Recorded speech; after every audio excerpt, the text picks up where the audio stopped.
Okay, let's do this. Jog 3 miles before breakfast. Make it to work by 9. Run out for a salad at lunch. Oh, time to own that meeting at 3. Yes, 10,000 steps. What's next?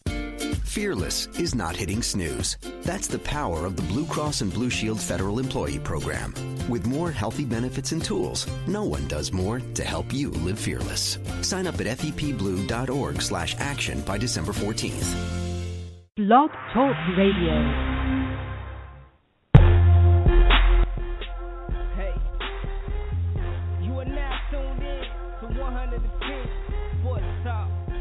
I go by the name Lynn Knack. Hey, it's the best. Running through the competition, no competition. You don't believe it, turn us up. Sit back and listen. We bringing you the stats, all the breaking news and facts. Want the latest on the biggest trade war, this is where it's at. We don't talk it, boy, we live it. Got that all around coverage. From track and field, you name a field, we got it all covered. No diss to Derrick Rose, but we don't talk that bull. Just wait till he get healthy, better watch out for them bulls. Slide over the hockey, shout out to them kings. Salute to LeBron James, y'all both got y'all rings. Looking for the real, you tune into the best.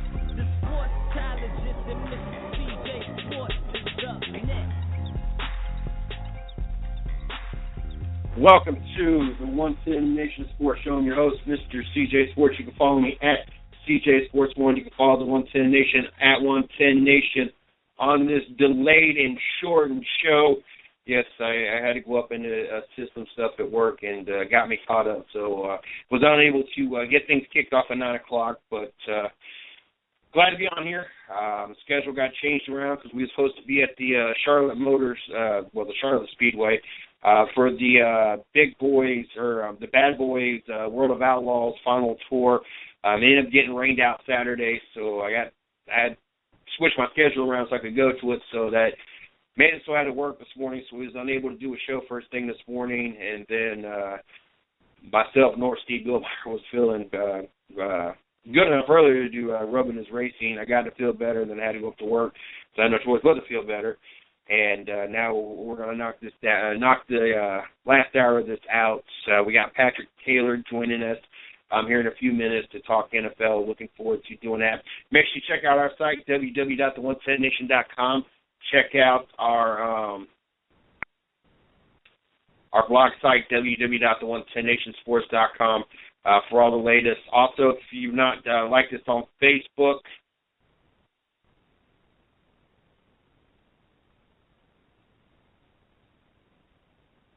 check this out on Facebook. Check out my fan page, Mr. CJ Sports. Check out the 110 Nation site, 110 Nation Sports. So you guys make sure you check that out. Don't forget, we are brought to you on many different platforms. You can check us out. We are on Blog Talk Radio. We're on Spreaker. We're on Stitcher, iTunes, SoundCloud, YouTube. So make sure you guys check us out on any of those different platforms out there. Also, help us get to 100 follows on Spreaker. Once we hit 100, we can get on the iHeartRadio network, and that's our big project right now. So make sure you hook us up, help us out. It takes you, if you already have an account with Spreaker, it takes you maybe 15 seconds to just hit the follow button. That's it. Find us, the 110 Nation. Actually, it's probably 110 Nation Sports. Just look up the 110 Nation Sports Show. You'll be able to find it. And then, turn out there.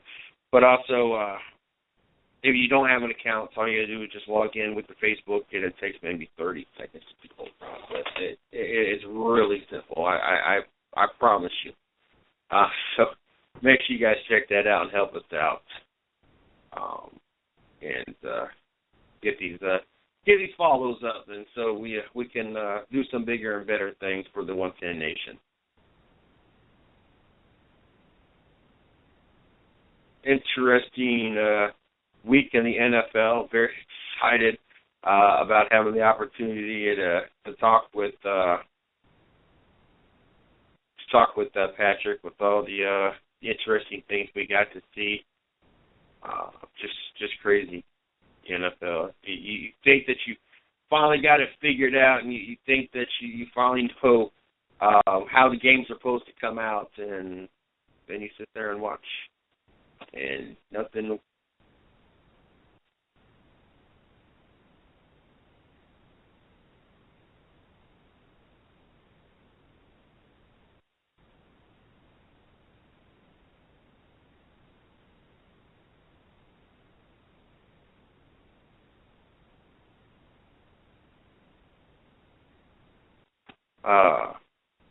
That much just come through. I'm hoping we got Patrick Taylor.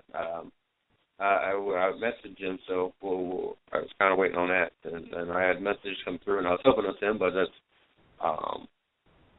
it was someone else. But like I said, every time you think you figure it out, I know one of the topics we're going to talk about the San Francisco 49ers, and I mean, you had Colin Kaepernick. You had Colin Kaepernick, and you had the crew, and they just seemed that they just couldn't get it together. And then all of a sudden, you get rid of Vernon Davis, you put Blaine Gabbert back here, and all of a sudden the 49ers look like they can play some football. But we'll get more in detail because we got Patrick Taylor joining us now. But like I said, it seems like every time you think you got it figured out, and there's no doubt in your mind, this is how this week is going to play out. There's always that 3 to 5 games out there that just really it leaves you scratching your head. And in the studio, we got Patrick Taylor from Line Blower. How you doing tonight? Good, man. How about yourself? Starting to get a little bit better. So you're not feeling the greatest, and having to go in to do a little work stuff. Just put a damper on this already wet and cold, sloppy North Carolina day. It seems like it's rain. We were talking about this earlier. I couldn't name the last day. I don't remember it actually raining. Got me canceled out of the Charlotte World of Outlaws event this weekend, and it just still not stopping. I think it's supposed to stop sometime tomorrow finally, but how are you doing? Yeah, good. We have the rain in Virginia has been coming down too, so I'm ready for some sunshine myself. Oh, goodness. Interesting weekend. Like I was saying, just when you think you got everything figured out, and we know this is how this week's supposed to play or it's going to play, it just really throws us for a loop. And we had quite a few of those games this last weekend, and looking forward to talking about that. First thing we got on the list is the Packers and the Panthers. Before we talk about this, one of my best friends, as a matter of fact, my very first friend when I moved to North Carolina here. Back 15 years ago at this point. Right about 15 years. Let me say it back 17 years ago. It was 98. But exactly last night, he's a 49ers fan, so we really don't have much to talk about other than we're looking forward to the fact that we play each other this year, and it might actually be a close game, by the way. Both of our teams are playing instead of getting blown out every week. Now with watching the 49ers do with this weekend, I might be a little concerned because Cleveland has not looked like they could do anything. But he texted me and he was like, so are you starting to believe in these Panthers, 8-0 and everything else? Are you starting to change your opinion? And I was like, look, they finally beat their first plus 500 team all season. And the team they beat just came off of a game where they had like 77 total passing yards. I don't want to continue discrediting the Carolina Panthers. And maybe it's just the stars are aligned and it's just supposed to happen this year. But I'm sorry, the Green Bay Packers are fighting amongst themselves. They're playing really bad right now. They came off one of I think the worst ever performance that Aaron Rodgers has probably ever had dating back to Pee Wee football.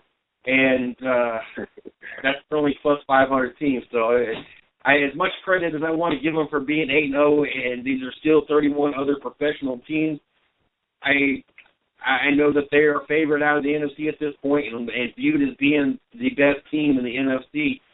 But I still honestly believe if there's a couple teams in the NFL that if they went up against right now in the NFC, Arizona Cardinals would be one of them. I honestly think that the Cardinals would have them all day long. And I could probably name a couple other teams that I honestly believe that could really do some damage to the Carolina Panthers just out of the NFC. So I think the Giants. That's another team that as up and down as they are, if Carolina went to New York, if Carolina would walk out undefeated still.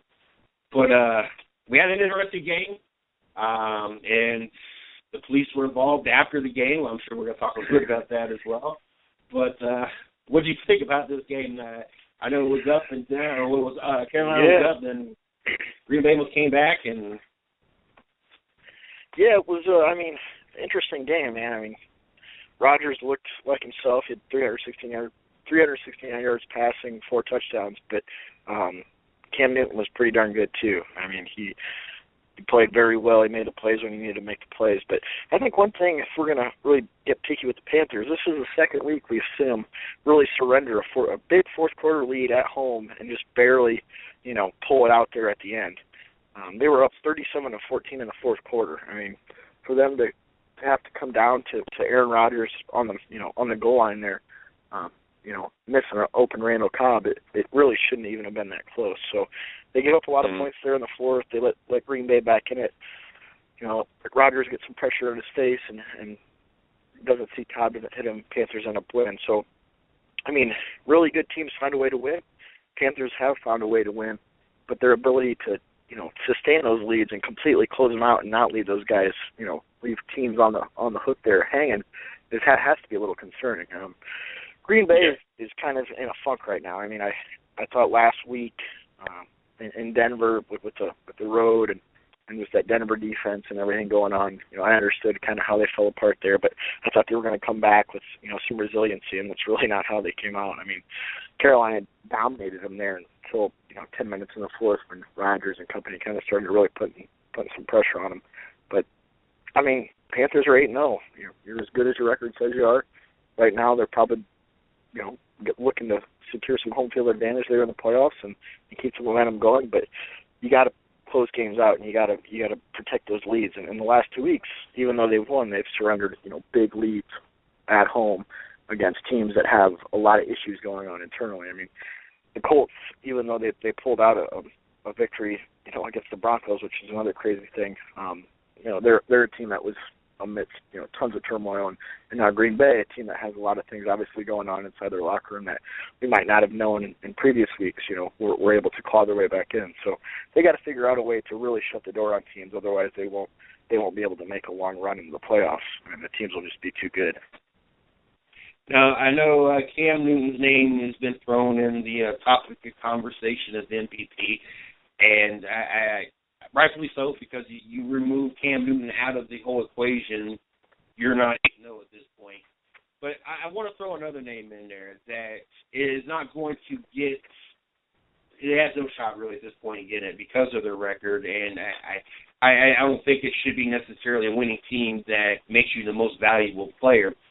But and I know this is a long shot, but when I view most valuable player, I mean I view one of the players that is very impactful on the team, such as Cam Newton. Like I said, you remove him out of the equation, that they suck. And I think another player that should be named in this topic of our conversation that it just won't happen is Tony Romo. You go from 2-0 with Tony Romo, you take him out of the equation, and now you're 0-6. Like I said, I know it's a far stretch, and the fact that he's not even going to be in the running because of his record. But to me, that truly shows how much of an MVP he truly is. And I am anti-Dallas Cowboy. I don't think, he's got to be a Dallas Cowboy, Tony Romo. I just think Tony Romo gets a lot more flack for what has happened for the Cowboys than he deserves. I mean, a lot of these, I remember them losing a game, was it last year or the year before, 51-48 to the Denver Broncos. I mean, 48 points should be enough to win a game. If your defense can't stop them at some point, why is Tony Romo even outperformed Peyton Manning in that game? And I don't know what else they could have asked from him other than he had that one interception. But that's too far of a stretch to put somebody in the MVP talk such as Tony Romo. Well, it's a heck of a point. I mean, you said it right there. MVP is the most valuable player to your team, and I'm a lifelong diehard Cowboys fan, and I've always been a real strong proponent of Romo and what he's been able to do. Early on in his career, he had he made mistakes at kind of the wrong time, and with the Cowboys being the media conglomerate and the flack for attention, the media really took advantage of him. I mean, if you really sit down and look at what he's done throughout his career, I mean, the Denver Bronco game is a perfect example. He needed 40 yards on that last drive to break the single game passing record in the NFL, and he threw a pick to Danny Trevathan. The guy made a great play, and the receiver actually ran the wrong route.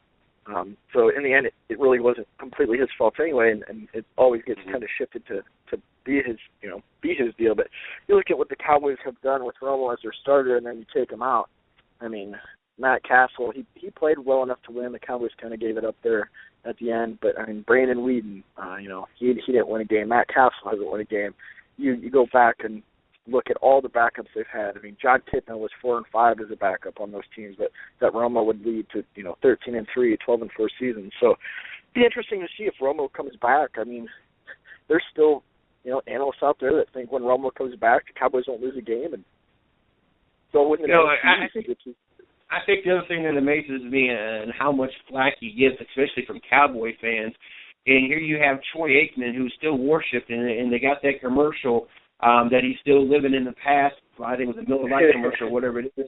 But Tony Romo owns like all the quarterback statistics for the Cowboys. As many greats that the Cowboys have, statistically, Tony Romo is like number one in everything. So as much as people and even their own team wants to throw Tony Romo underneath the bus, I mean, statistically, it shows it's not him. Yes, I know, misfortunately, it just happened this timing, I guess, that, yes, a couple of the errors he made cost them, that botched field goal kick back in the playoffs. Just different things, yes, just circumstances just happened to fall in his hands, and he, let go or, whatever the case may be. But statistically, that's the best you've ever had in a very historic team. And it blows my mind how much crap he catches, not only from the other fans, but the NFL fans, or the Cowboy fans.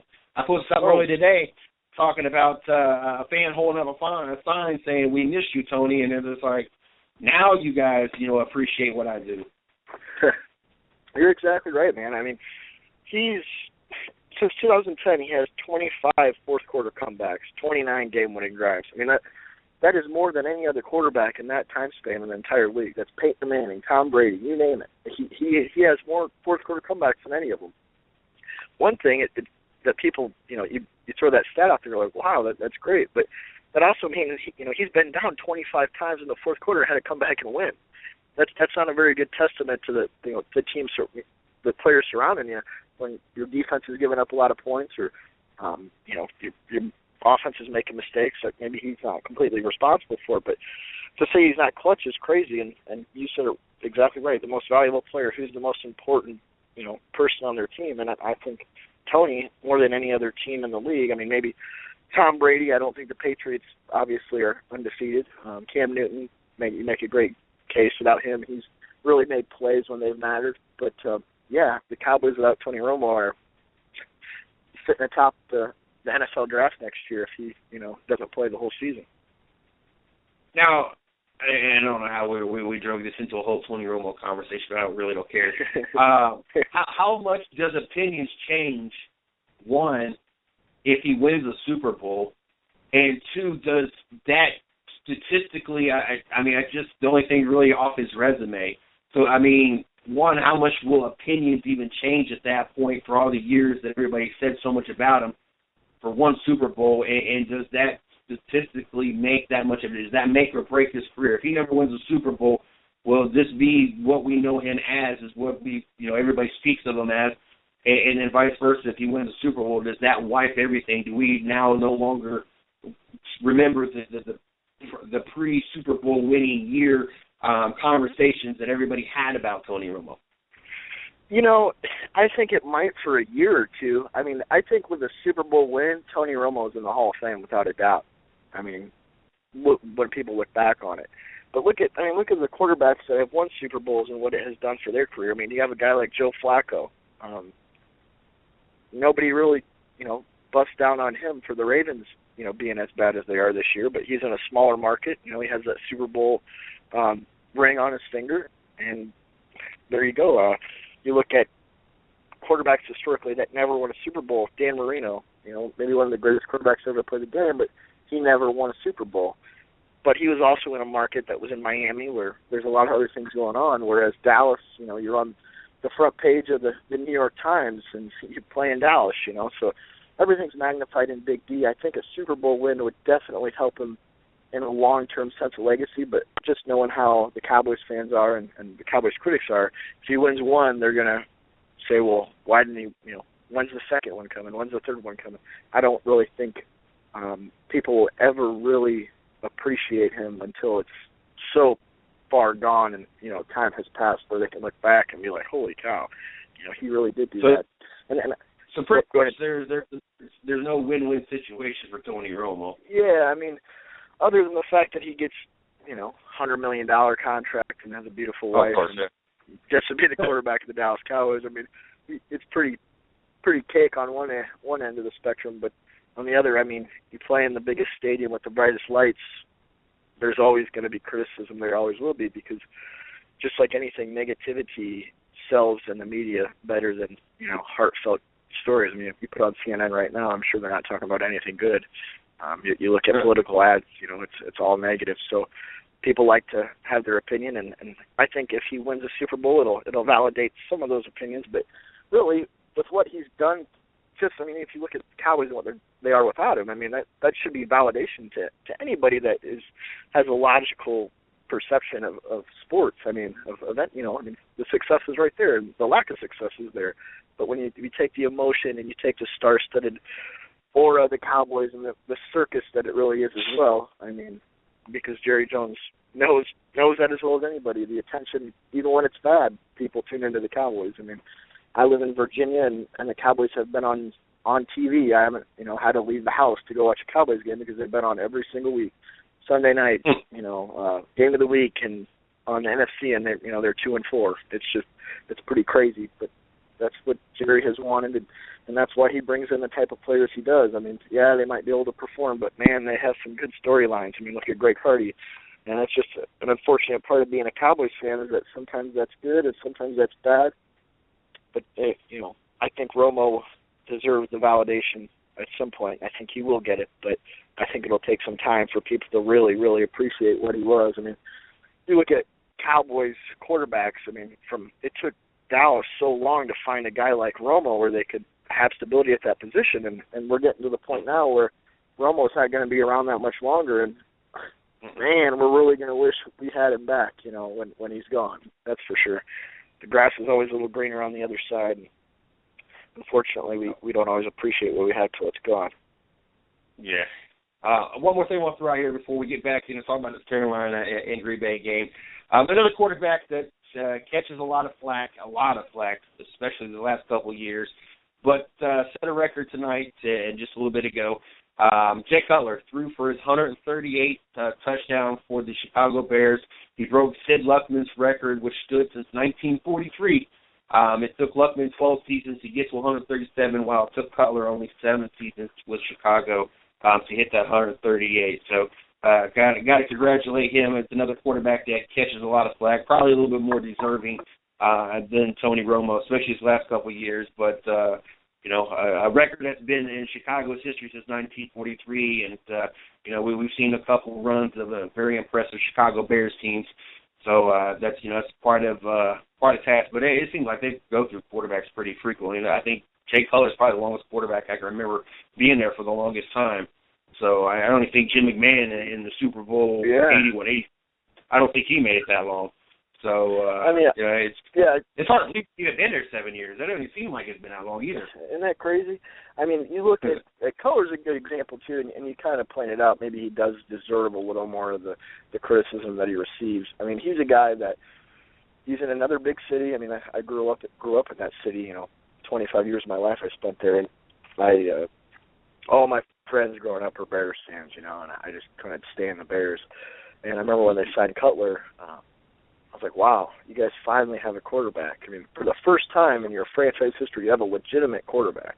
You can't think. Jim McMahon was a bus driver. He was a game manager. He had one of the best defenses ever, and he probably had the best running back ever, too. So he was just kind of a game manager that, as long as he didn't make too many mistakes and could make a play here and there, they'd be okay.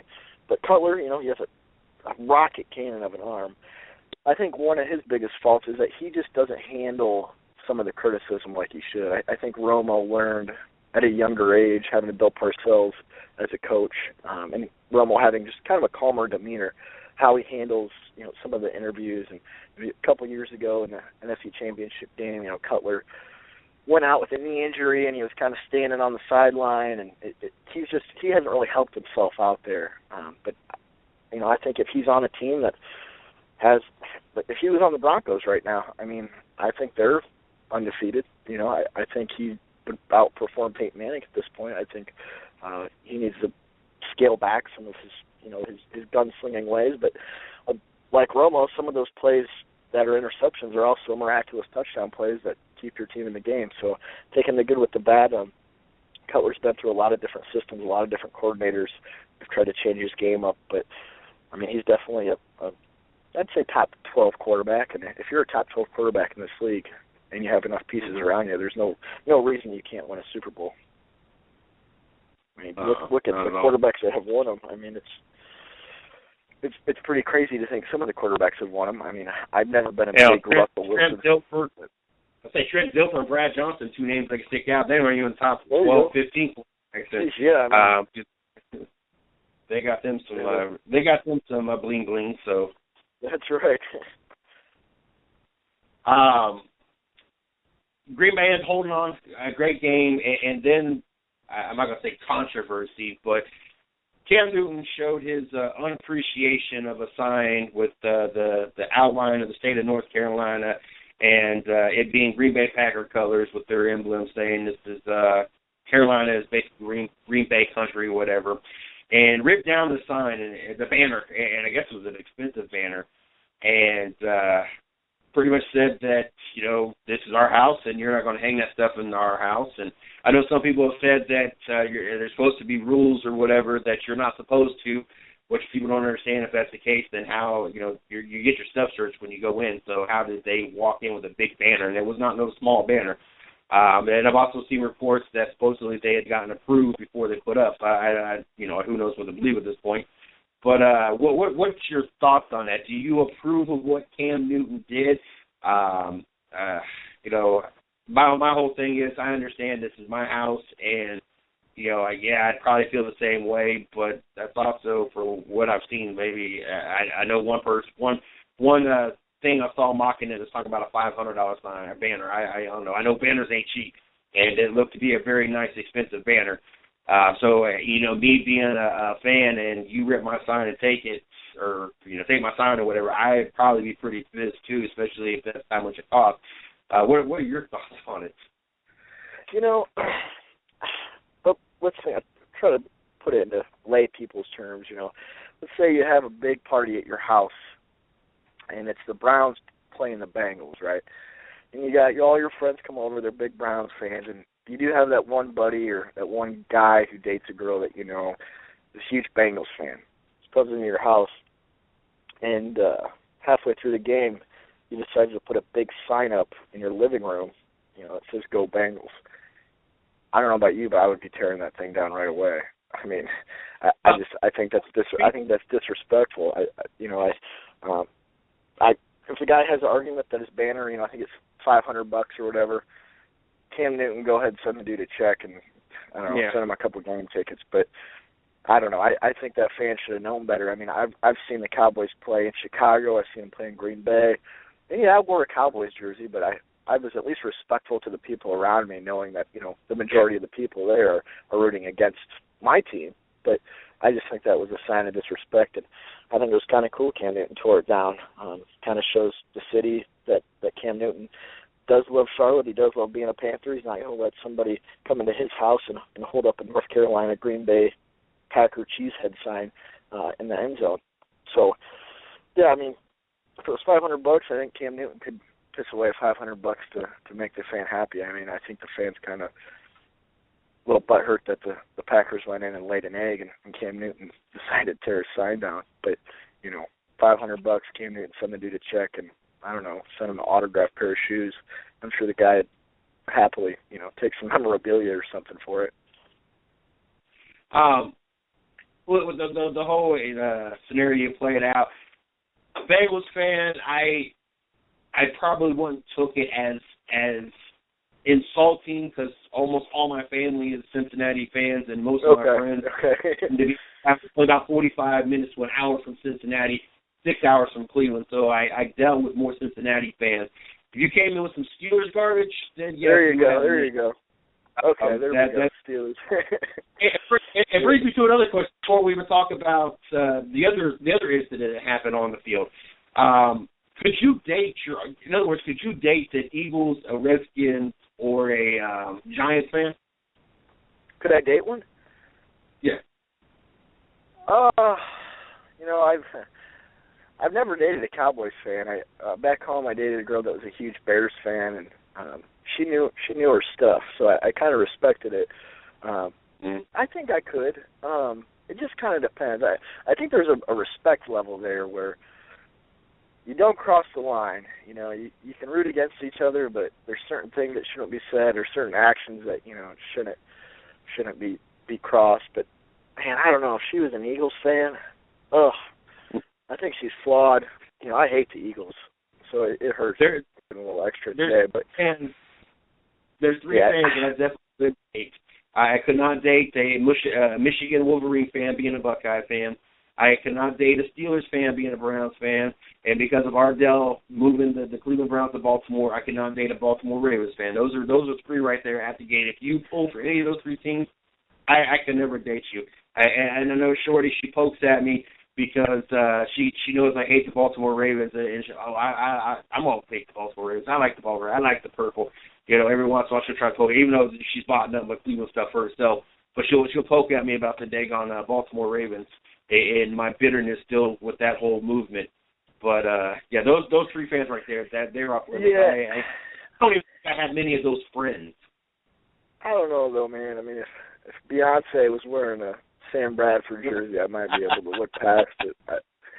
I think we all have our level where we couldn't deal with it. But I mean, if I don't know, whoever that dream girl is, you know, she has some Eagles jersey on. I might be liking the Eagles a little more than I do now, but I don't know. It would be tough just because, gosh, I passionately can't stand that team. And I guess, like I said, if they don't cross certain lines where it's, I mean, the reason I hate the Eagles is because they're so boisterous about how good they are. You know, it's more of a personality flaw. I feel like when you're an Eagles fan, you know, it's like, man, you know, they're all loudmouth and you know, all about the Eagles. And, you know, I just have you not heard a Steelers fan talk? Yeah. I mean, the Steelers fan, the Steelers at least, the Steelers at least have the Super Bowls though, man. At least they have some cred there. I mean, the Eagles, they've never won a Super Bowl in their life, and I remember when I was a little, you know, I would have, probably 12 years old when Michael Irvin got hurt in Philadelphia, and the guy's laying motionless, you know, on the field, and the Eagles fans are booing him. I mean, just totally disrespectful. I mean, that I'll never forget.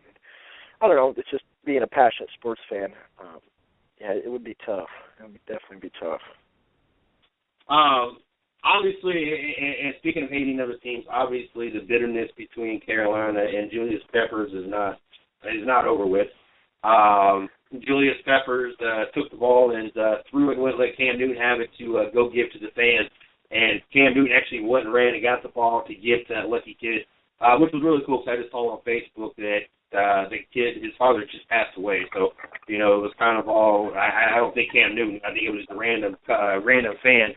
But, you know, that kid was at that game basically, that someone doing the game to try to lift his spirits, and he gets the ball. What was your thoughts on Julius Pepper and how he acted? Unprofessional, just it is what it is. You have any thoughts on that at all? I was kind of entertained with it. Like, if you want to go get the damn ball kind of scenario. Yeah. I mean, obviously, you know, Peppers was a longtime Panther. He, you know, was drafted by him. He was with that franchise when they were, you know, nothing, and it really kind of helped them build to what they are. But it's childish to me, man. I mean, to think about a guy that's in his, you know, what, 13th, 14th year in this league, and he's going to take a ball away from a guy that scored a touchdown, and in reality, he wanted to give it to a fan, kind of like that kid that shows up on your block to play, and he has the nicest ball or whatever, you know, the nicest hoop on the block, and because you're beating his ass so bad, he, you know, decides to take his ball and go home, or, you know, just kind of childish. I understand that Peppers was in a more emotional state in a big game, but I mean, come on, have you ever watched those guys after a football game's over? I mean, it's like almost kind of depressing to see how buddy they are with the other team. I mean, they're all just getting paid, going to work. I mean, a lot of those guys on other teams are friends, so I don't know. I just thought for a guy like Peppers and him being established in the league, I thought it was a little childish, but that's just my opinion. I mean, I think, you know, Newton was giving the ball to a kid anyway. I mean, it's not like he was, you know, taking it home. It almost made me think about that time that I can't remember what receiver from the Cincinnati Bengals was trying to throw it to the girl Cincinnati fan, and that New Orleans Saints guy jumped in the middle of it and took the ball and wouldn't give it to her. It was kind of, you know, knowing what Cam Newton was about to do, and he kind of took the ball from him, and I was like, yeah, I don't know. I do remember that. Bunch of grown men acting like kids all weekend long at the Green Bay and Carolina game. Yeah, it was. I mean, there was even sideline issues over at Green Bay, Clinton Dix, and I mean, it was. You could tell there's some inner issues going on in Green Bay, which I always used to overlook it, but I mean, locker room chemistry is important. I mean, it's one of those things that can definitely separate you. And it's weird because they've only lost 2 games. I understand that first game that was an embarrassing loss. They only had 77 yards for Aaron Rodgers, and I think 150 yards total offense, and that defense gave up so much. I understand, and you're supposed to take it in the chin and roll on. And it seems like they took it personal and started blaming each other why they got punched in the face. Both other teams, they just would have took it and bounced on and went on to the next week. And it just seems like, okay, for one game, you guys played like complete garbage, and now you guys are out there acting like, you know, you're going to blame each other and be little kids about it and start fighting amongst each other. You're 6-2, and you're still the second seed right now in the NFC. I mean, all it takes is a little bit of getting focused back on the game and start doing the child stuff you're doing on the field, and then the childish stuff you're doing on the sidelines. I don't understand it. Unless they just did a really good job of keeping it covered up for the 6 games that they'd won straight. But it's just really weird to me that you're 6-0 and everything's up and up, and then you lose embarrassingly bad. You almost come back on another game, and you guys are fighting amongst each other. It just seems like a lot of bickering for just 2 losses in 8 games. Yeah, and I mean, it might have been something that had been brewing for a while, too. I'm not sure. I mean, McCarthy's a veteran head coach, so I always would imagine that he has a firm grip on the locker room. Rodgers is, you know, obviously a veteran Super Bowl winning quarterback, but he even was quoted that, you know, in the postgame, he made a comment that he was scared towards the end of there, like he was gun shy, which for a guy like that who plays so fearlessly, who plays so, you know, in tune with what's going on, it was really startling just to hear. So I don't know. I mean, it's you know, they're 6-2. It's obviously a hiccup. I mean, something that can be fixed. So this can go 2 ways. I mean, they can rise above it, figure out their issues, and use this as a stepping stone so they're stronger and better when the playoffs roll around and they make that push, or they're going to collapse and maybe fall out of playoff contention. But this happens with all the teams. I mean, nothing's going to go perfect at your job. And when you go to work and sometimes there's an issue, you know, it can blow up in your face, but a good manager, a good boss, or a good leader will figure out to use that, you know, as a stepping stool, as a moving point. So maybe they can grow from it. I mean, like I said, it's mid-season. A lot of this stuff happens with all the teams, so it'll be interesting to see how they come out, you know, next week and then the week thereafter. But if we're looking at history, and I mean, Rodgers, I think, and McCarthy probably can figure it out. The next game we got is Oakland and Pittsburgh. I was kind of surprised. I picked Oakland, but I'm not going to say I was surprised that the Pittsburgh Steelers won. Just the way that they played, I was surprised they scored 38 points. I don't want to take it away from the talent, because with all the talent they have on that team, yes, it's very possible, but, you still weren't sure about Ben Roethlisberger, and if he was 100%, you done lost Bell, so you didn't quite know. And then you end up losing Roethlisberger, and he might be gone for a couple weeks again, and Landry Jones comes in. But I was more surprised at the fact that they were able to put 38 points. Oakland, even in this loss, to me, as young as this team is with Carr and Cooper, I know there's a lot of veteran pieces sprinkled into that, and this is one of those projects that they need to reap the benefits in a couple years because you're going to start losing some of those veteran players after a while. This is kind of one of those teams that, yes, it's not ready for Super Bowl this year or next year, but 3 or 4 years, you better be ready to make a deep run if you're still able to keep this team together, because that's what you got right now. But I'm still impressed with what they did to put up 35 points and play the Steelers the way they did, and be able to 440 total yards and just be up there with them. I'm definitely impressed with the Oakland Raiders even with a loss. Yeah, definitely. I had thought Oakland had a pretty good chance to go into Pittsburgh and beat them. Ball bounces, their way a couple times, and maybe they are able to pull it out. Like you said, they found a quarterback that's good, that's going to be there for a long time. They've got a heck of a young receiver in Cooper. Latavius Murray's a good, strong running back. He's young. You got Khalil Mack on the defensive side of the ball, and to mix it in, you got Jack Del Rio, who's kind of a rejuvenated head coach on a second try at coaching a team. I mean, sky's the limit for the Raiders moving forward. I haven't said that in, God, I don't think in my lifetime. I mean, to say that they have a bright future. So definitely to see them hang in there and almost win, put that many points up, at Heinz Field and in front of a pretty crazy crowd. Definitely a testament to how far they've come in really a short time, because the Raiders were the bottom of the NFL for, most of the 2000s. After that Super Bowl loss to the Bucs, they hadn't had anything going, since then. And worst part about it is they were picked at, the top of the draft board for every year, and still not even able to hit on a legitimate quarterback. Whether Marcus Russell had his issues, and they drafted Robert Gallery, who never was what they thought he was going to be as far as the star left tackle. So they definitely have something figured out. You look at Pittsburgh, gutty win. They needed to win. They found a way to win. Roethlisberger is hurt again.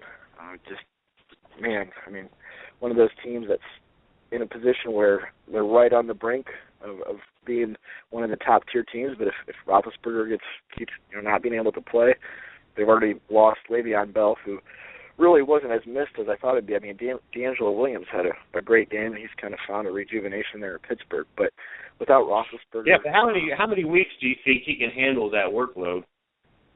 Oh man, it's hard saying it. I would say a week-to-week basis. I can't say that I could see him, being able to carry the ball 25 times a game. And as a Cowboys fan, I'm watching Darren McFadden carry the ball 20 times a game. I'm just waiting for the guy to get hurt. So I think D'Angelo Williams is one of the oldest running backs in the league. And with Roethlisberger being out, he's going to be relied, that much more upon. And they don't really have a back other than him. Bree Archer is a guy who's just a change of pace back. Be interesting to see how they try to take some of that workload away. Antonio Brown had an unbelievable game. You see him use Brown in so many different ways. Whether it's a bubble screen or a deep crossing route or just throwing the ball up to him going deep. He's such a dynamic player. But the workload will be interesting to watch. All I can say is you got to take it week by week, because a guy that has that much mileage on him, at the running back position really can't be trusted to be there every week. I don't care if you're a rookie in this league and you just got in. They take hits every single down. Even when they're playing in pass protection, they're still picking up linemen. It's just such a violent sport. So it'd be interesting to watch, kind of a pitch count, I guess, if you will, to see if D'Angelo Williams can sustain the success that he's had. 284 of the 413 total yards between Roethlisberger and Larry Jones. Definitely impressed with what they are doing with Antonio Brown. Hopefully he can keep that up for at least the Steelers' sake. Obviously, he's also, I know there's other players that, especially in the receiving corps, that can step up. Heath Miller, obviously, Martavius Bryant, Hayward Bay, at some point. Marcus Wheaton. I mean, they got the talented receivers once again, but obviously Antonio Brown and D'Angelo Williams both have stepped up into that leadership role, especially with Big Ben being down. With him being down in a couple weeks, I know Landry Jones came in the one game and won, and then he started the next game and lost. He comes into this game and helps them win, or at least keep the win. What do we think that what should we expect at his next start? Can Landry Jones lead them to a victory from the start, or is he Matt Flynn, that someone can help come in and relieve and win a game or keep the lead? What kind of quarterback do you think Landry Jones is? Well, it'd be interesting to see. I mean, I watched him in the preseason, and he was terrible. I was surprised that they kept him on the roster. I thought, there was rumblings there in the off season that maybe a guy like Chip Kelly would pick him up and do something like that. But he was able to come in. What was that? When Vic got hurt a couple of weeks back, and he was able to lead him to a win, and he looked good. But teams are going to be able to game plan for him. And him not having Le'Veon Bell to rely on as, kind of as a safety net, will definitely put that much more pressure on him. Landry Jones, he had a good career, college career. He was, at one time early at Oklahoma, he was, billed as one of the top quarterback prospects coming out, and he went back to school and didn't do that well, and then slid, and the Steelers took him in the draft. So I'm not sure, man. I would say my opinion of him is below average, but with the system that the Steelers have in place and with a guy like Antonio Brown, if they play good defense, I don't see why they can't hang in there. It'd be tough, though, when teams have the tape on him, they know what to expect from him. They're going to throw a lot of different looks at him because he's not experienced in the NFL. So I think if Landry Jones can keep him at 500, if he can split a couple starts, win one, lose one, Roethlisberger comes back in a couple weeks, I'd take that as a victory for Steelers fans. 49ers and Falcons. The 49er team was horrible with Kaepernick back there, Vernon Davis on the team. Vernon Davis is now a Bronco. Kaepernick's now the backup quarterback. You don't even have, I thought the name would come to my head, and I don't know, Carlos Hyde. There we go. You don't even have Carlos Hyde in the backfield. I watched your defense allow the Falcons to score. Took 3 plays to score before half with that deep pass to Julio Jones, and then 2 plays after that, they're in the end zone. But yet you managed to beat a Falcon team that was at one point undefeated and now sitting 6-3. I know that the Falcons are not as highly looked upon as they once was, and we were speaking highly of them, especially when Julio Jones was putting up stats that and their running back. How the running back scored more touchdowns than a lot of teams combined at this point still. But here, Blaine Gabbert, the 49ers, are able to pull out a win. No Vernon Davis no more. Carlos Hyde on the bench. They signed a couple people off the street to come play running back, and it's enough to win a football game. It really kind of caught me off guard. Yeah, definitely. For them to beat the Falcons team, a couple of weeks ago, the Falcons were the surprise of the NFL, undefeated, and everything was great, and now they've reeled a couple losses. I think one of the craziest parts about that game is the Falcons had the ball 4th and 1 on the San Francisco 1-yard line, and their new coach, Dan Quinn, elects to kick a field goal. They had all 3 timeouts, a couple minutes to play. I can't believe he kicked that field goal, man. In the post-game press conference, he said, we relied on our defense. We trusted our defense to be able to get the ball back. But if you really trusted your defense that much, why don't you just go for it? If you don't get it, the 49ers have the ball on their own half-yard line, and Gabbert's going to have to move, to get a first down. 1 yard. I hated the play call there, and if I was a Falcons fan, I think I would have been throwing my remote at the TV. But the 49ers, you watch that game. I couldn't watch sports. I've watched it my whole life. There's guys on that team I never even heard of. It's unbelievable to think a team that's come just 3 years ago, 3 and 4 years ago, when they were in the Super Bowl and really a play away from winning the Super Bowl, to a team that doesn't have the same coach. The quarterback that was in the Super Bowl is on the bench. That entire defense is gone. So I guess the testament to pulling out a win, I think, I even heard today that the demotion with Kaepernick's just temporary. They're just kind of giving him a break to reassess things, and I think we'll really find out, what Gabbert's made of here. We know what he's made of. He's not made of much at the NFL level, but I think Kaepernick maybe after a couple of weeks of being on the bench, if he can maybe clear his head and try to move on from what's going on. But I think the Falcons have really proved that they got off to a hot start, but Dan Quinn and that fresh new change of philosophy has kind of worn off. So we'll see what happens. I wouldn't expect anything big really from either team. I think the Falcons will continue to slide. I think the San Francisco 49ers will continue to just struggle because they don't have the personnel. They just don't have it. So interesting to see. Would you be surprised if there's a head coach change for the 49ers? Thomas Sula, I feel like with Harbaugh leaving, they general management and ownership wanted to go with a guy that they knew and trusted, and he was just going to take orders. They wanted a yes man. Thomas Sula had been there for years.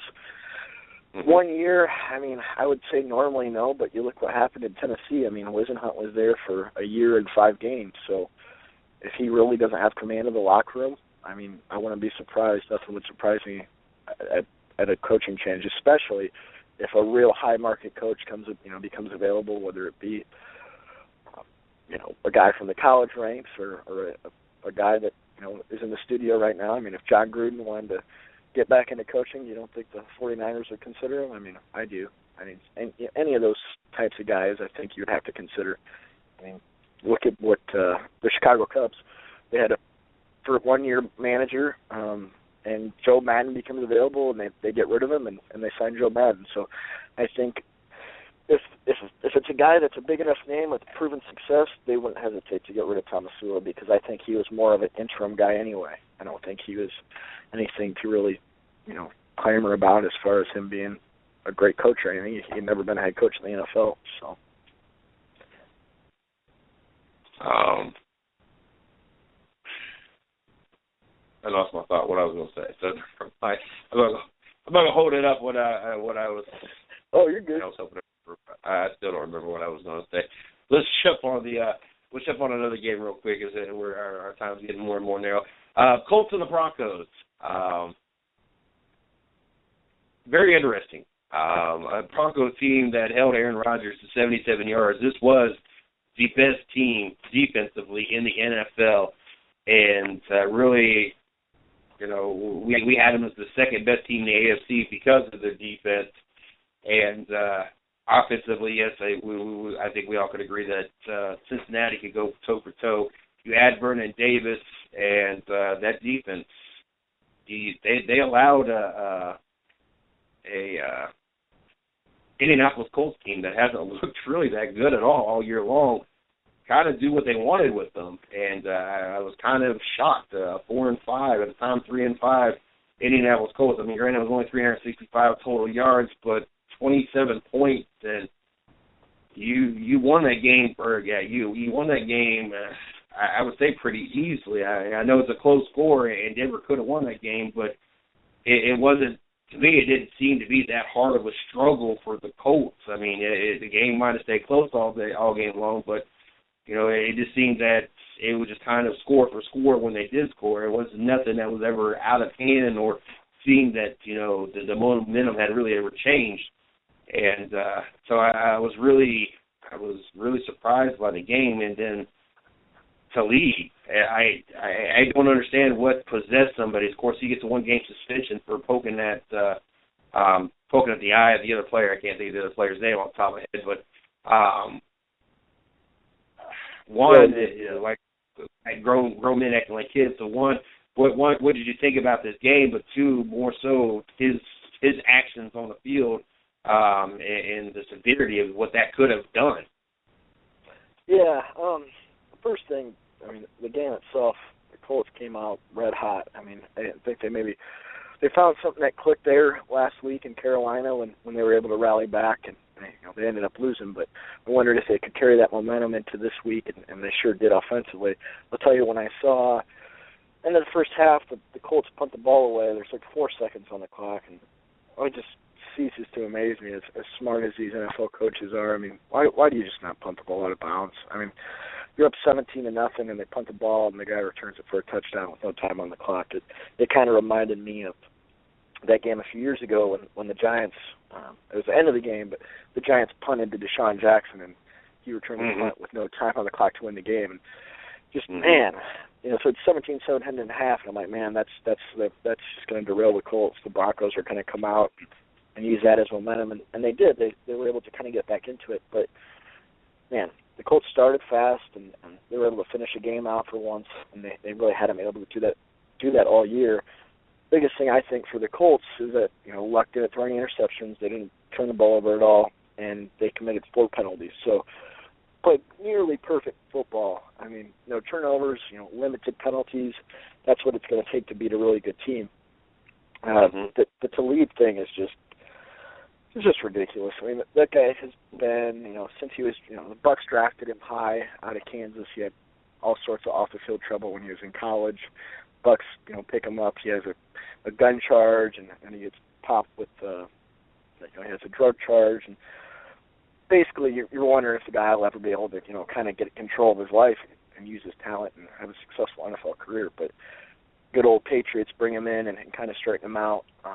But, yeah, the guy's a head case. I mean, I can't believe you would – there's no excuse for it to possibly hurt somebody like that. And you get caught up in the moment, that's not an excuse. I mean, that's just ridiculous. And really, knowing what you know about the guy, I mean, not to say that you should hold things against people, but, I mean, I think the penalty should have been a little stiffer than a game.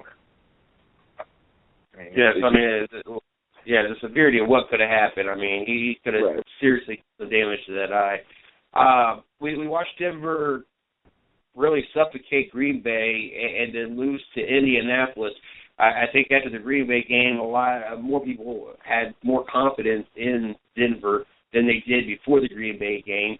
Losing to Indianapolis, does that go back to us, having concerns with Denver, or is it because we know that Indianapolis was going to be a threat regardless of their record? This is kind of a rivalry now because the Andrew Luck taking the Peyton Manning position. This game is what it is, and it historically now will always be because of Peyton Manning. Do we still view this Denver team like we did from the Green Bay game, or does this change people's opinions back? I mean, it shouldn't change the opinion too much. NFL is such a funny league. I mean, we sit here every week and we talk about the games, what has happened, and then we talk, on Tuesdays about what we think will happen. And sometimes we're dead on, and sometimes we're way off. And we're not the minority here. I mean, the guys that get paid millions of dollars are way off, and I don't think anybody was really expecting the Colts to be able to come in and hang toe-to-toe with the Broncos defense and do what they did. So with that being said, I think you have to look at a longer level. I mean, one game versus, the 7 previous games where they've, had won every game. But I think what happened here is their luck finally ran out, no pun intended, but their luck finally ran out. The Broncos escaped multiple games where, man, if one play goes a different way, the Broncos have a couple losses, I mean, you saw them, nearly lose to your Browns. We saw them struggle with multiple teams early on and just kind of find a way to win. And that ran out. The Colts didn't make the mistakes. They didn't have the penalties. They didn't turn the ball over. So it's concerning because of what we have said is that at some point they're going to have to fix these issues before, it comes to catch them. Still the same issue. I mean, I think they need to figure out a better way to establish an offensive game plan. I think the Colts played about as good as they could play. I think if that game's played, 10 times, the Broncos win 8 out of the 10. So I just think the Colts were on this past Sunday. The Broncos were just a little off, but cause for concern, yeah, in the sense that they still have some issues, but they have Vernon Davis now. It's going to take him a little bit of time to get implemented into the system. Manning kind of still a wild card. Is he going to be able to hold up? But I think that defense will come out next week and, learn from some of the things that went on. They're battling some injuries now, too, so they can have some young players step up, they're still right there in the top of talks, in the AFC for sure. One more topic, and we'll get this wrapped up, and that, of course, last night was the Cowboys and Eagles game. A very good game, a very close game. I was rather entertained with the overtime and everything. It was kind of to be expected, Dallas to lose because of the no Tony Romo. It was a lot closer than I thought. At one point it could have been. There for a minute I thought maybe the Eagles would actually do something, but the game was close. As a matter of fact, the Eagles had a win in overtime. You being a Cowboys fan, what did you take from this game? And then we'll obviously touch a little bit on this Greg Hardy topic. Yeah. Well, gosh, I was really hoping the Cowboys could pull it out, but whole game long, it was kind of back and forth, and Castle throws a pick six, which really was, his only mistake of the game. He really did play well enough to win. The Eagles just, they didn't turn the ball over. Cowboys made a mistake there, and unfortunately for the Cowboys, their defense has played so well the last couple of weeks, but they couldn't get a stop when they needed to, and they couldn't force any turnovers. Bradford had no interceptions. The running backs held on to the football, and they needed to get a turnover, or at least a stop there at the end. And really, the Dallas D let them down more than Castle did. If you take that pick six away, maybe it's a little different, but Castle got them right back into it. So Matt Castle wasn't the problem this week. It really was the Dallas defense. And 2-6 for the Cowboys. It was almost like a playoff game in a sense, because it was a game that they could have jumped up and a game and a half back on the Giants, but unfortunately they're going to be in the bottom of the East and still seeking that one win without Romo. I did post a video earlier this afternoon on the 110 Sports page where the Cowboy fan knocked out the Eagles fan. That was rather entertaining. I know I was going to say something else, but now I forgot what I was going to say. Greg Hardy is today, and I have not been a fan of this whole domestic violence stuff. I applaud that there's no team out there that gave Ray Rice an opportunity. I think it's downright disrespectful that the NFL even gives him an option. I think it's a slap in the face that the Cowboys are, they signed Greg Hardy, and I once again, NFL allowing it. And I have the same feelings with Johnny Manziel, even though it wasn't to the severity. You still did something. You still left marks on your girl. There's still a police report, and obviously Johnny's going to have to deal with his stuff legally because the NFL doesn't say they're not doing anything. Which I talked about this a lot before we had another domestic violence issue when the NFL started dumping money into a foundation and being on these commercials talking about stop. I know Chris Carter was one of the people in it. There's a bunch of NFL players and retired players in the commercial, and I felt that was just smoke and mirrors. It was their way to get the public eye to stop focusing on the fact that they have a domestic violence issue, make it look like they're concerned, give them money to a foundation that they're legitimately doing what they're doing, but when it comes down to it, they have no control over their own employees and really have no board. I'm sorry, but I want at least 8 games gone off your schedule. If you have a domestic issue, you're done for 8 games at a minimum. That's how there should be no tolerance. There should be no, you get suspended for 2 games, you get suspended for this many games, you get this fine. Whatever the case may be, Johnny Manziel, we're just going to slap you on the wrist and just tell you don't slap your girl again. I have a serious issue with it. What I have even more a serious issue with is the fact that the way I have felt ever since each of these players have done it, now the fans and now the public having more of a reaction and starting to feel the same way I do now that these pictures came out. They should have had this reaction way back when it happened. I know that not every guy is at fault, that there are females that they do everything they can to push the buttons or to be as physical or be physical. I've gone to work and had bruises, bite marks, and everything else on me. I know that I've been involved with those relationships. But there's never, ever an excuse. There's always an opportunity to walk away at some point, or at least contain the situation, because 9 out of 10 times you're going to be the bigger person if you're the male, and hold them down or contain them until you get somebody else or the police there. But to see what Greg Hardy did to his girlfriend, and then watch on video what Ray Rice did to his at-then fiancée, there's no excuse. Like there's, and I don't know how the NFL just turns a blind eye. I mean, the evidence is there. I don't.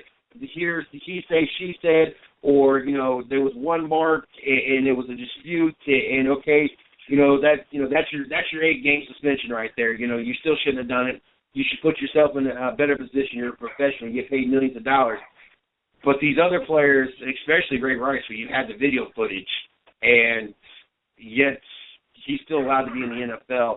I have a serious issue with that, and I wish, honestly, even though it's for a good cause and the foundation's getting money, honestly, I wish they would quit playing that commercial, because if you're not going to back the commercial and talk about no more, then you shouldn't put yourself to look like you're very contradictive and that you're just putting up a big front. Yeah, no, I totally agree with you. I mean, you look at those commercials, they started airing like a year ago when it all kind of came to light. And it was, I don't want to use the word comical because that's not appropriate, but it's like, wow, they're going to start airing these commercials and people are really going to be dumb enough to think they care, that the NFL really cares about this as an issue. I mean, your actions speak a lot louder than your words. The words of the commercials, the propaganda that they're pumping into living rooms around the country, the actions are, what these players are actually doing. Now, with the photos being, coming to rise, I think it's unfortunate that it takes the photos for people to think, wow, this is really a big issue. I mean, I don't know about you, but when I was a kid, you were taught you don't put your hands on a woman. That's not even allowed. Don't even think about doing that. And I'm 5'9", 170 pounds. Greg Hardy's 6'4", 270.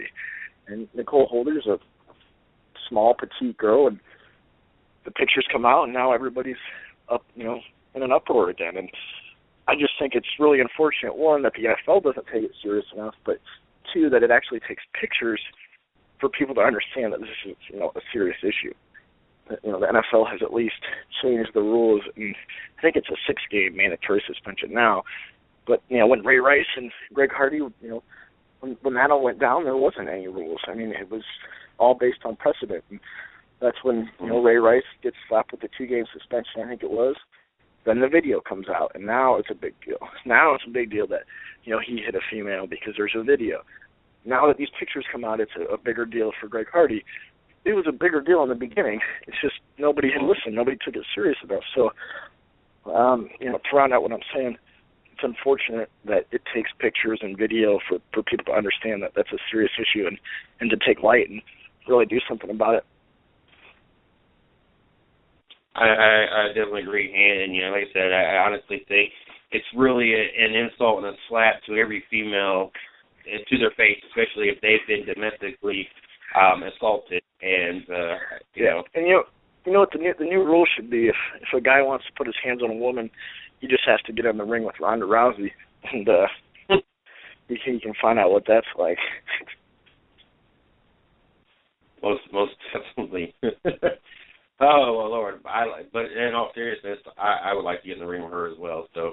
Yeah, you know what? There's something. Is that wrong that I texted a buddy one time. I was like, is it weird that I really think she's attractive? I mean, is that like weird? He's like, no, dude. He's like, I saw that it was a dress she wore at the ESPYs not that long ago. I was like, man, do I want to be her? Is that saying something about me personally? Am I screwed up for thinking that way? But she's a bad chick.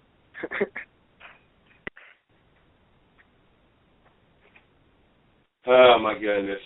Patrick, I got to thank you, as always. Love having this opportunity to sit here and talk NFL. Definitely be looking forward to tomorrow night to finish wrapping this week up and getting ready for the next week. Man. Definitely looking forward to seeing tomorrow's agenda. You enjoy the rest of your night. And all righty, buddy. Sounds good. Yeah, talk to you tomorrow. You too. Bye-bye. That was Patrick Taylor of Line Blower. Make sure you guys check him over at www.lineblower.com. Check him out on Twitter at line_blower, as well on Instagram, and you can find Line Blower on Facebook as well. Well, this was a show. It was supposed to be a little bit shorter than this, but we did it a little bit longer. But it was an hour. It was an hour shortened show and a late show due to me being stuck at work.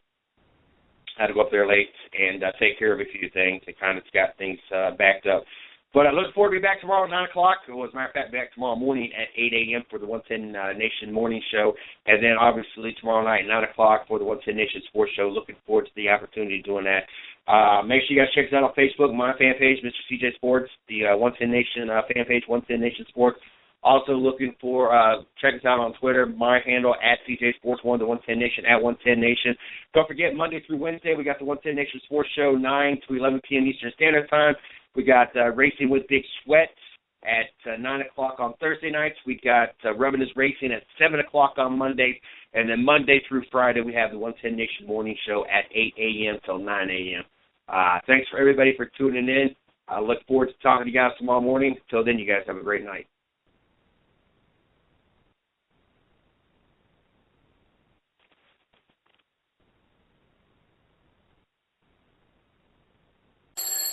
Okay, let's do this. Jog 3 miles before breakfast.